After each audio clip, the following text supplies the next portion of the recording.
From Srimad Bhagavatam's first canto, chapter 2, Divinity and Divine Service, continuing verse 4.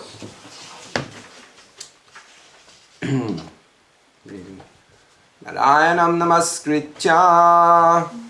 Do you want to? I'll just do the Sanskrit. Narum chaivam naruttamam devim saraswatim yasam tato jayamudirayat. Translation. Before reciting the Srimad Bhagavatam, which is our very means of conquest, I offer my respectful obeisances unto the personality of Godhead Narayan, unto Narayan Rishi, the supermost human being, and unto Mother Saraswati, the goddess of learning, and unto Srila Vyasadeva, the author. Purport by Srila Prabhupada. All the Vedic literatures and the Puranas are meant for conquering the darkest region of material existence. The living being is in the state of forgetfulness of his relation with God due to his being overly attracted to material sense gratification from time immemorial. His struggle for existence in the material world is perpetual, and it is not possible for him to get out of it by making plans. If he at all wants to conquer the perpetual struggle for existence, he must re-establish his eternal relation with God. And one who wants to adopt such remedial measures must take shelter of literatures such as the Vedas and the Puranas. Foolish people say that the Puranas have no connection with the Vedas. However, the Puranas are supplementary explanations of the Vedas intended for different types of men. All men are not equal. There are men who are conducted by the mode of goodness, others who are under the mode of passion, and others who are under the mode of ignorance. The Puranas are so divided that any class of men can take advantage of them and gradually regain their lost position and get out of the hard struggle for existence. Srila Sutta Goswami shows the way of chanting the Puranas. This may be followed by persons who aspire to be preachers of the Vedic literatures and the Puranas. Srimad Bhagavatam is a spotless Purana, and it is especially meant for them who are desirous to get out of the material entanglement permanently. Namo Vishnu Budaya Krishna Prishtaya Bhutale Srimad Bhaktivedanta Swami Nityanamane Namaste Saraswati Devi Gaurani Pacharine Nirvisheshan Gadi Pastatya Deshatarine.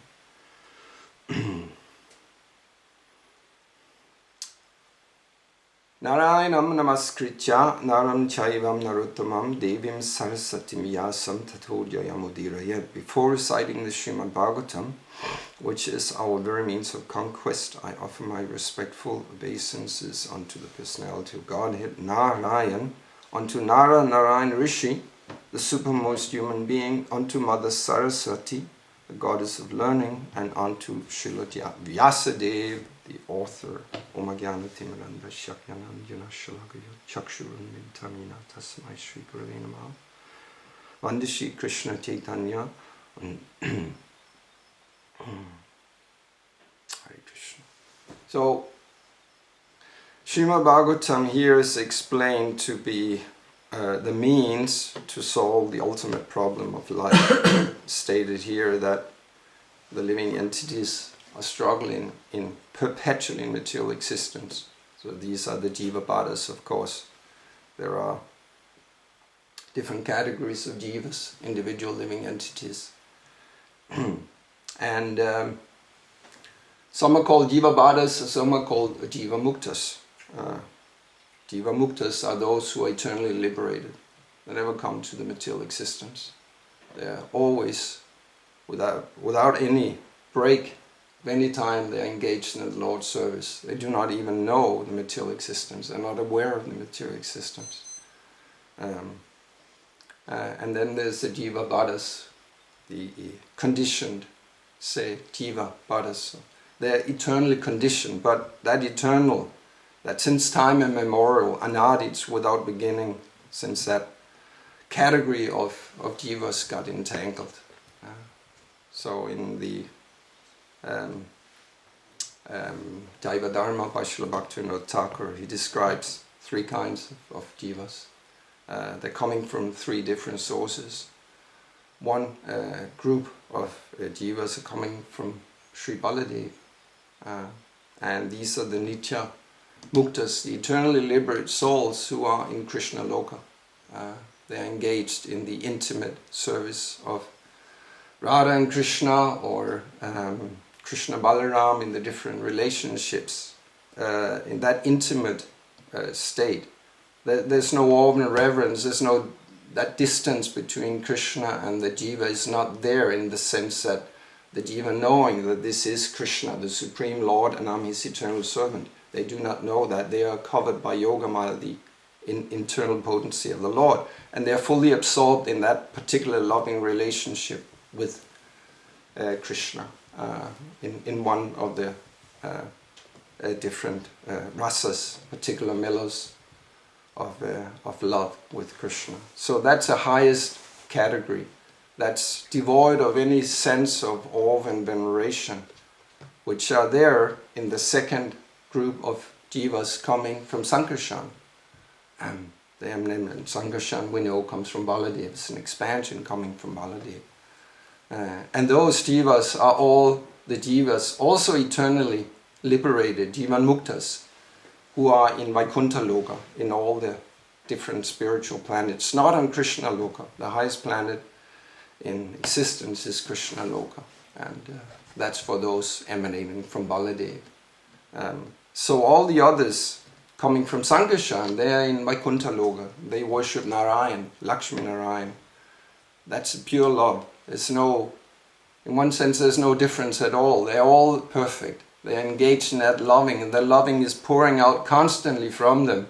But it's a love that's in a different mood, because they know that Narayan is the Supreme Lord, and Lakshmi Devi is Supreme Goddess. So they worship with that particular mellow.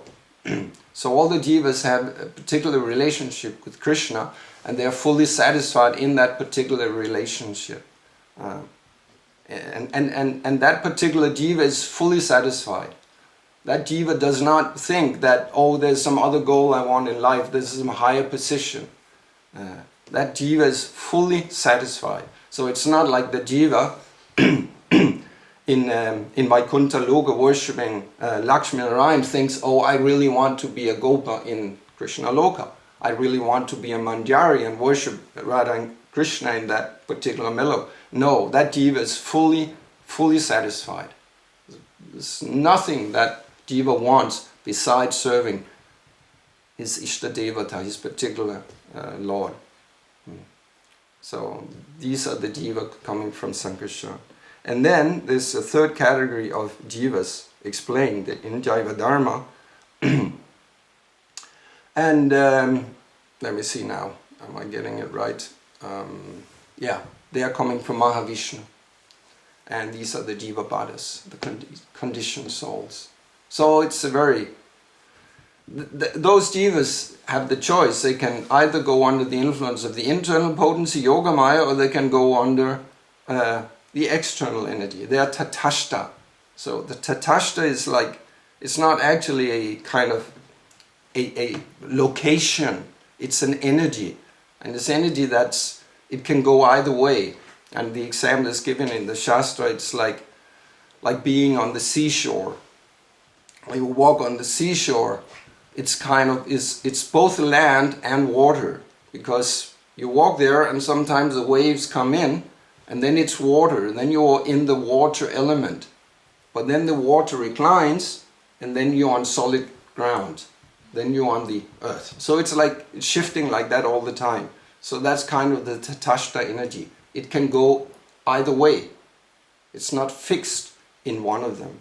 So the tatastha jiva, which is all of us in the material world, we have the choice. We can go either way. Now, this is a very complicated subject, because with the Jiva's origin, do we come from Krishna Loka or Vaikuntha Loka and we fell here, or are we eternally conditioned? And I'm not getting too much into that subject. It's a very, very exciting subject, but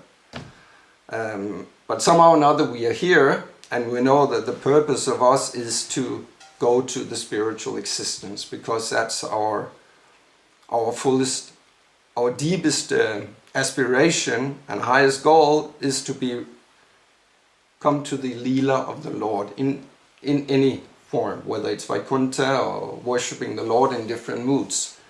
Like this morning we sang Mangalarti, we worshipped Lord Nrsingadev. And there's different moods in worshipping the Lord, and because we're all individual and we all have different ways of love we are mostly attracted to. Like Prahlad Maharaj, he was worshipping Lord Nrsingadev, fully satisfied in that, and there's a particular mood to it. Like when we go to Mayapur, we enter this very beautiful, wonderful temple, and on one side we have Radha Madhava and the Ashtasakis, the 8 most confident Sakis, gopis of Krishna. And that worship, when we worship them, that's one kind of worship. And right on the other side, we got Nrsingadev. And so after finishing the what we call this, the darshan, we have every morning the new outfits to the deities. We worship Radha Madhava, we have that audience, and then it's Nrsingadev afterwards, right? I think that's a first Radha Madhava and then Nrsingadev. It's a very different kind of worship, very different kind of mood when you worship. We hear the prayers coming out over the speaker system, and that's also love, but it's a different mellow. So we know Nrsingadev is Bhagavan. You don't deal with Nrsingadev like you deal with Gaur Nitai, Lord Chaitanya, Lord Nityananda, or Radha Madhava. You cannot do that. And it's also stated that in order to worship Lord Nrsingadev, the Pujaris, they have to be Naistic brahmacharis. They have to be fully sense control or whatever. That's because Ugra Nrsinga it's risky business. You cannot commit any seva aparad there. You have to be very, very attentive, especially with Nrsingadev. You also have to do that with Gaur Nitai and Radha Madhava, but not Radha Krishna, but not in the same way. Especially Gaur Nitai, they're more forgiving. That's their mood. They do not see any faults. They forgive very easily.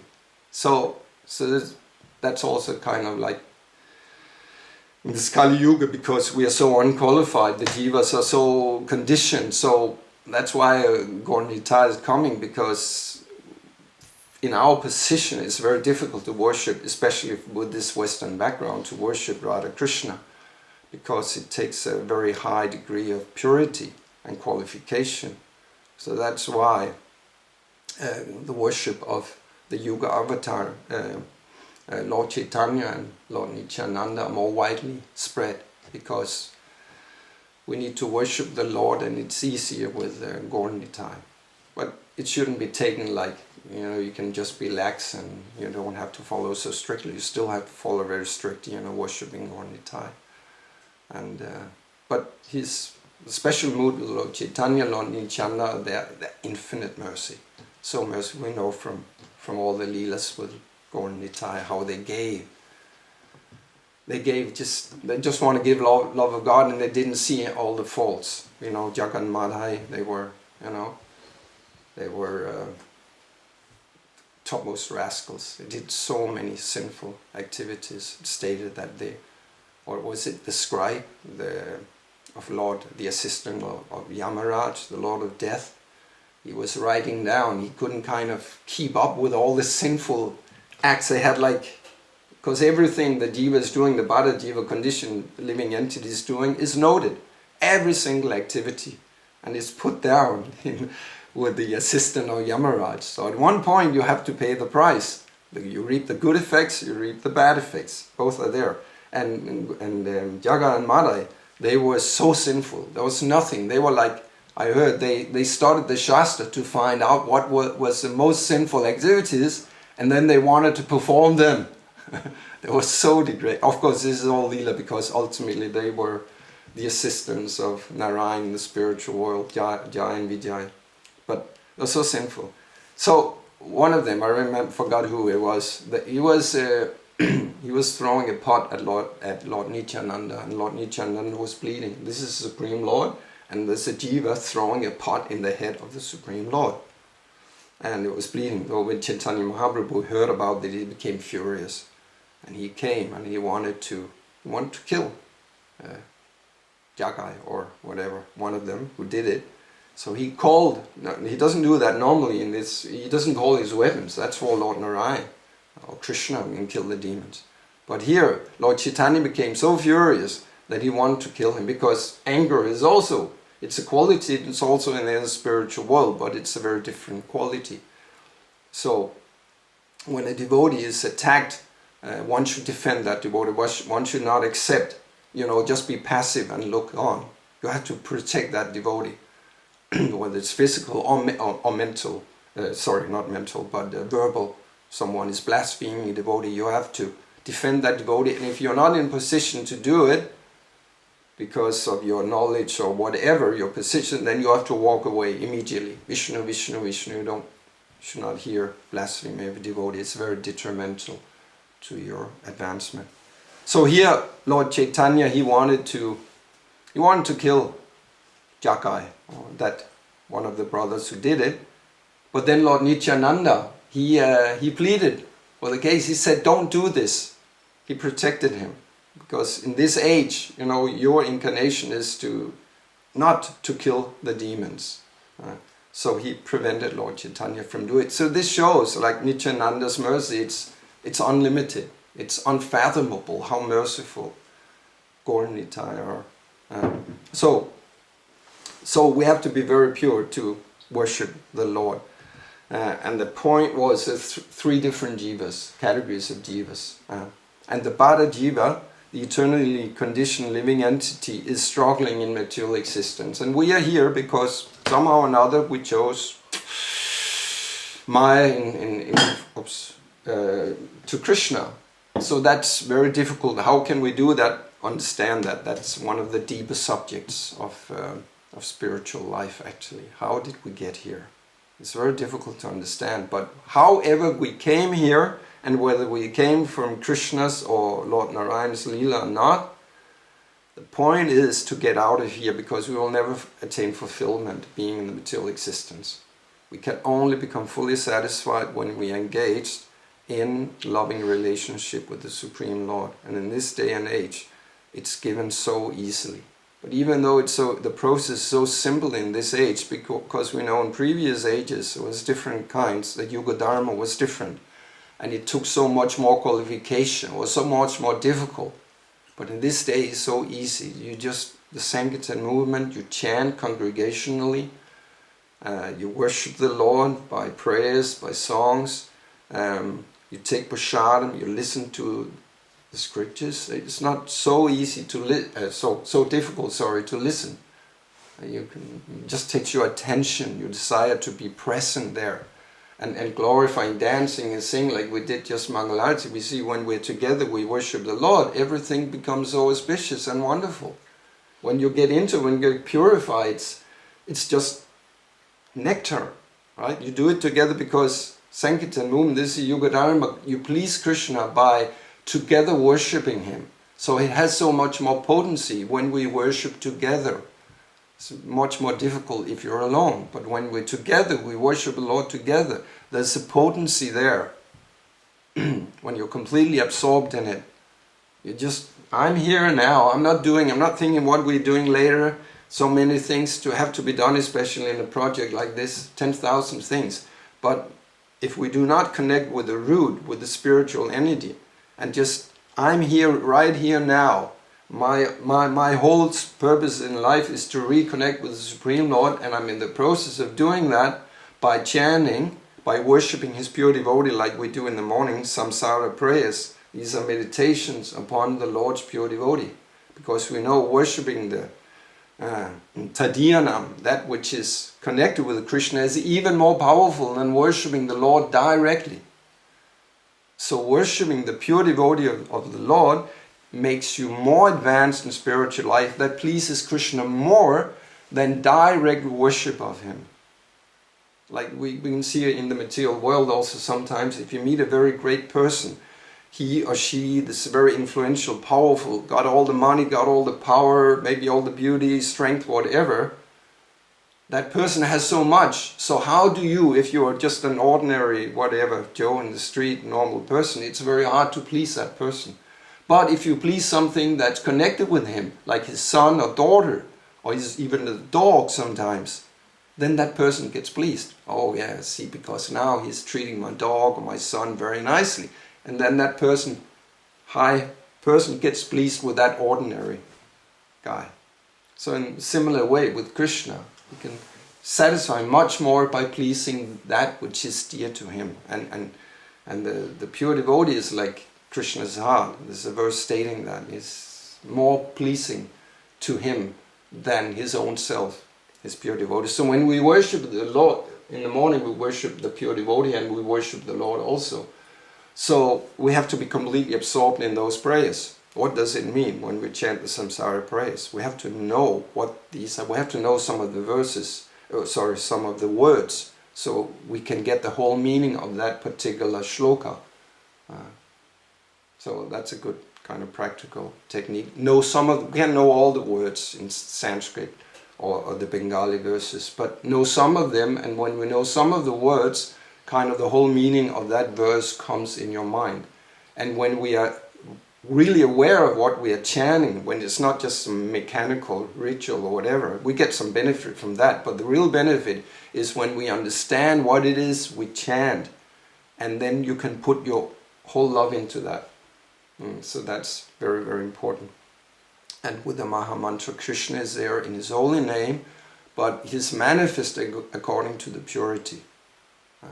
So if we chant very negligently, if we are thinking of something else, there's not the same potency.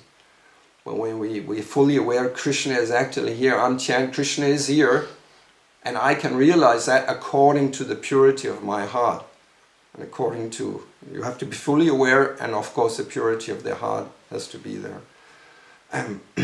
So in order to end the cycle of birth and death, get out of the perpetual struggle for existence, and it's stated here because it's due to the desire for sense gratification from time immemorial. The Jiva Bhatta desires to please his own senses directly and not the Supreme Lord. That's our disease. And we know the verse, someone who's overly attracted to sense gratification, material opulence, in such a person the resolute determination for devotional service does not take place. Okaishvarya prashaktanam taya parita chetasam, stated in the Bhagavad Gita. So someone who is very strongly attracted to sense gratification, do not approach the process of devotional service. Some sukriti, some purification has to be there first. That's why we have the Sankirtan. We have to give that bhakti sukriti to the conditioned souls. And that's given through the devotees. So we, as devotees or aspiring devotees, whatever we see it, we can give Krishna's mercy. Krishna is doing it through his devotees, especially the pure devotee, but also ordinary devotees. So when we go and chant in the street, or when we meet some person and tell about Krishna, tell about the philosophy, we are giving the bhakti sukriti. So that person will become purified. And when that conditioned living entity masses, collects enough bhakti sukriti, at one point that jiva will be able to get to the stage of shraddha, get that faith in the process of devotional service and start the process of devotional service. That's why we have to give Krishna's mercy. That's what a devotee wants. He wants to connect others with Krishna.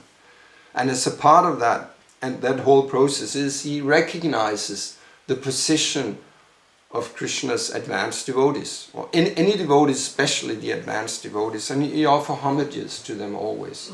Like here, before reciting the Srimad Bhagavatam, he offers his respectful obeisance to the Supreme Lord and the advanced devotees of the Lord, like Mother Saraswati, the goddess of learning. She's a deva. She's very advanced, also devotee. And Lord Vyasadeva, who's a pure devotee, empowered incarnation of the Lord. So before engaging in the process of reciting the Bhagavatam, he offers respect to others. So that's the process of devotional service. We always have to understand that we are getting the Lord's mercy through his devotees. And that's why we have to be always very attentive to give that respect to, especially to those who are very advanced, but actually to all devotees. That respectfulness has to be there. Devotees are very special people, and we have to treat them very, very respectfully. And by their mercy we'll get Krishna. Like also every morning we chant the last stanza of the samsara prayers, Yasha Prasada, Bhagavat Prasada, by the Lord, by the pure devotee's mercy, we get Krishna. And if we displease him, we do not get Krishna. We can't get him. Then it's blocked. So that's why offending the pure devotee is called hatimata, the most serious offense. It's like the mad elephant offense. It's like an elephant. If you leave the elephant in your garden, it'll trample and destroy everything. You know that here we won't have any elephants, but if we leave just a cow, let go in the kitchen garden, it'll trample things down, it'll eat everything. So the elephant is destroying everything. So you have to be very careful, especially with like the advanced devotees. So we have to give that respect to the advanced devotees, and by their mercy we'll be able to get Krishna's mercy. So we should aspire that, we should try to get their association, and in a project like we have here, should be very eager to get any devotee, any sincere devotee, but especially advanced devotees. And we are speaking about that also in terms of, practically in terms of festivals coming up here. I want to invite, thinking about the wonderful devotee, the guru of two of our present members here. We got these different. When they come, there's much more potency because of the purity of their heart. So these were some words I didn't prepare, so it was just whatever came. So maybe there's some questions or comments. Thank you for a very nice class, and especially you weren't prepared with impulse to please the devotees this morning. Thank you.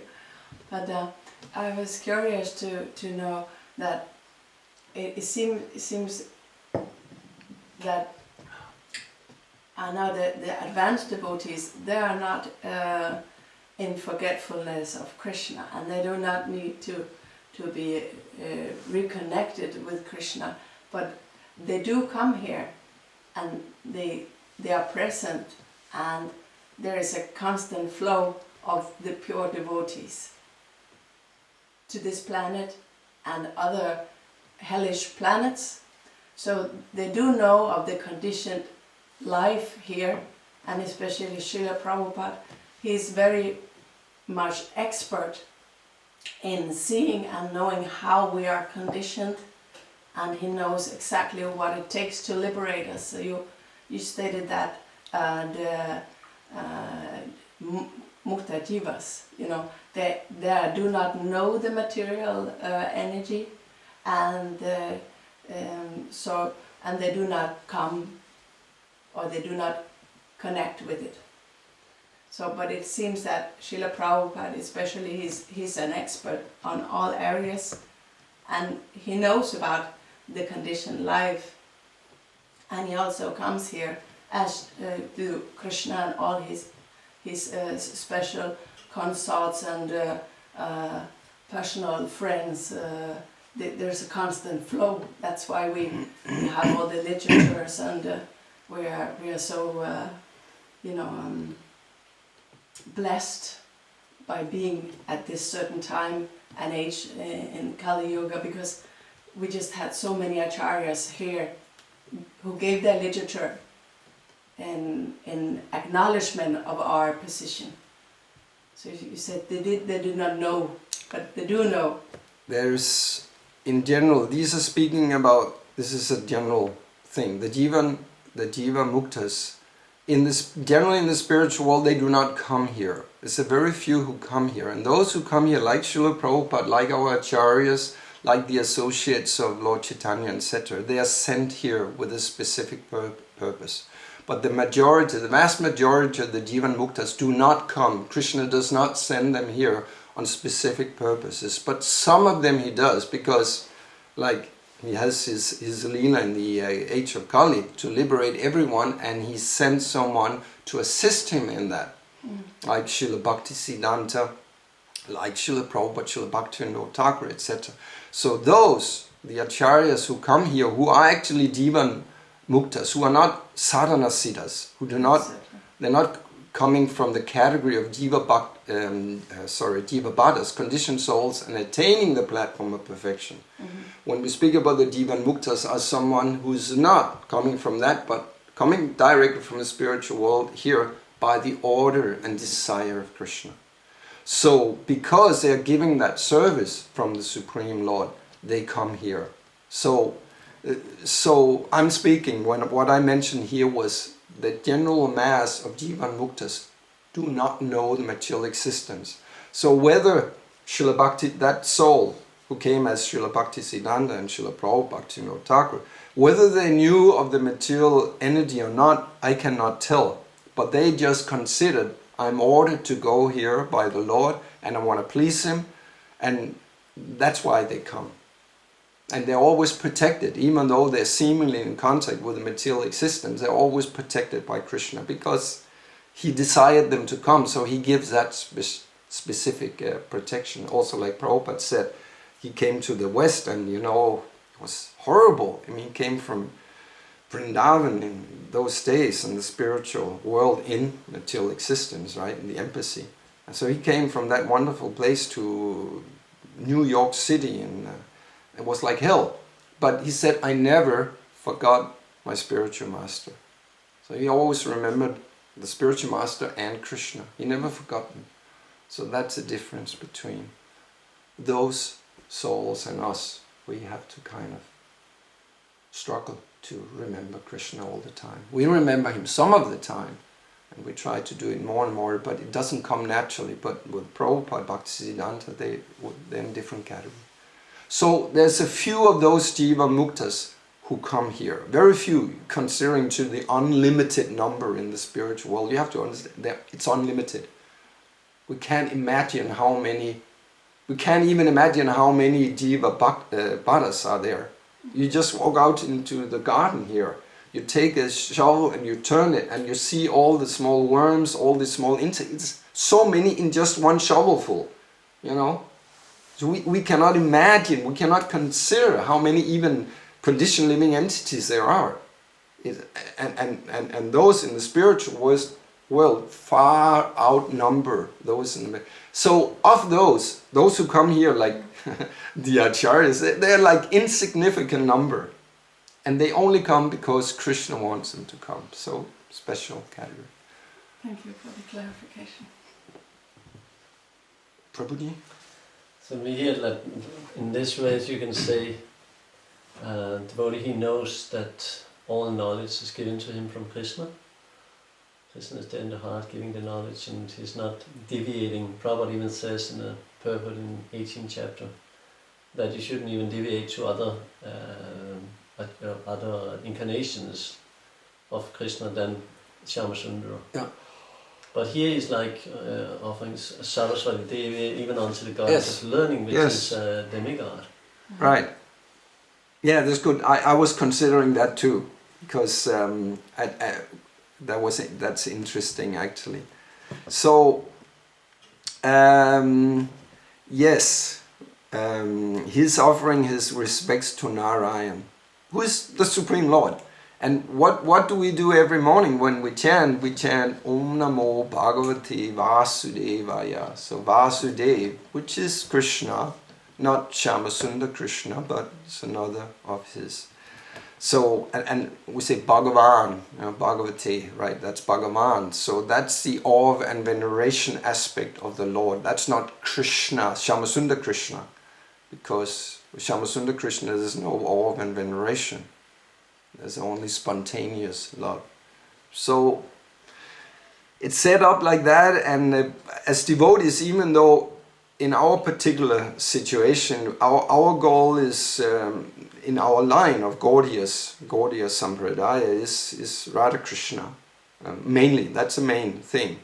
But we still offer our worship also to Lord Narayan, because he is Krishna, just a different form. So the system is set up like that, and Sutta Goswami here, he offer his respectful obeisance to Narayan and to a demigod and Srila Vyasadeva. I see it as it's an example.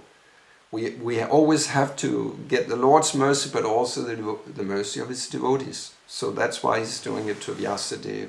And Mother Saraswati, she's a goddess of learning, and Srimad Bhagavatam is the topmost jewel of knowledge. So Goddess Saraswati is involved in that too. So a devotee worships everyone, respects everyone, and especially someone who gives him something, and Mother Saraswati is giving knowledge. So that's why he also offers his respects there. We have to be careful, not only like, I worship Krishna and no one else, like, because that mentality of just worshiping Krishna, or I worship the pure devotee, I'll bow down to the pure devotee, but I don't want to bow down to Bhakta Joe or this Das or this Dasi. We know what is that? That's a Kanishta mentality. That's, someone who it's stated, someone who worships Krishna in the temple, he gives full attention to Krishna, but he doesn't know how to relate to other devotees. Doesn't know how to offer them proper respects. This is a Kanishta mentality.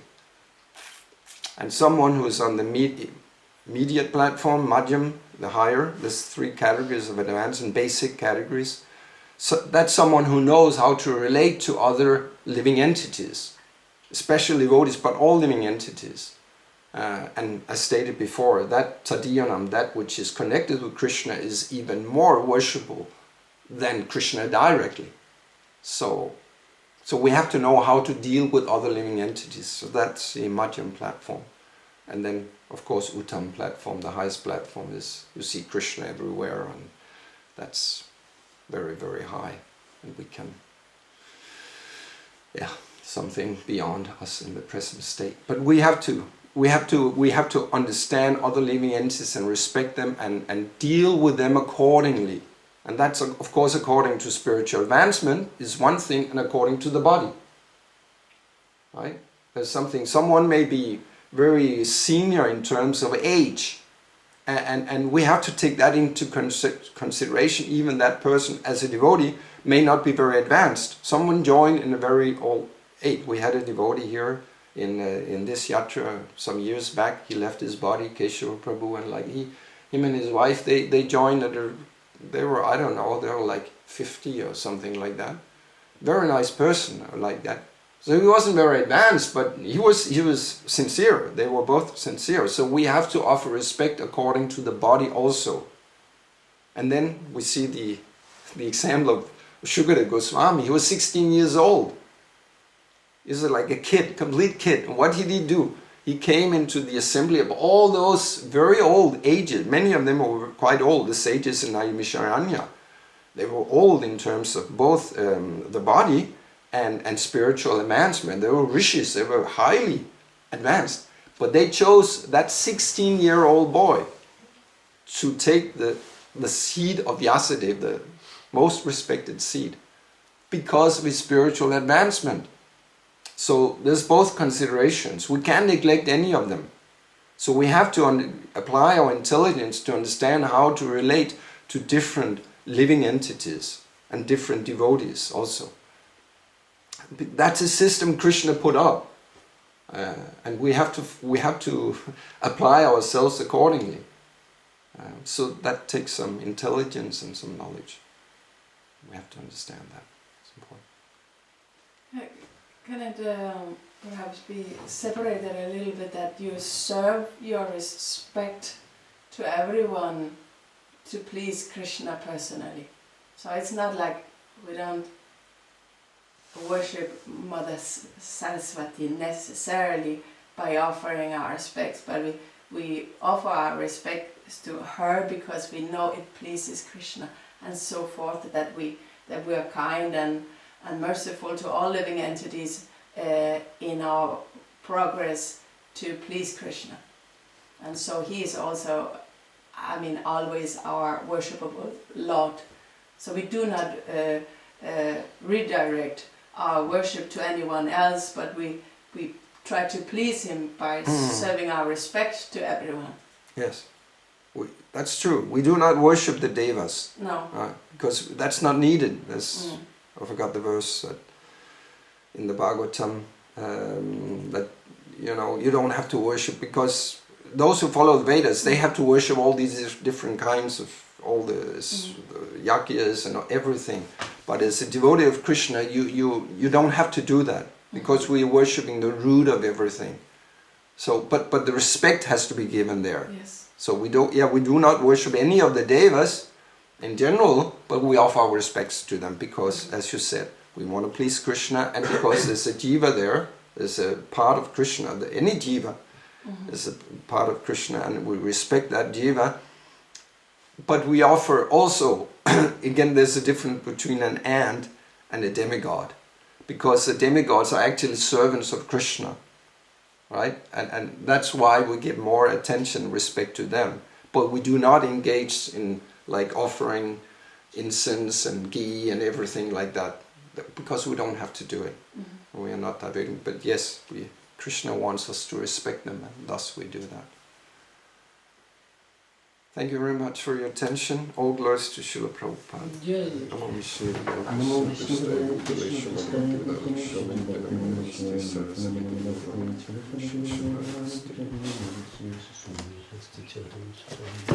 Namo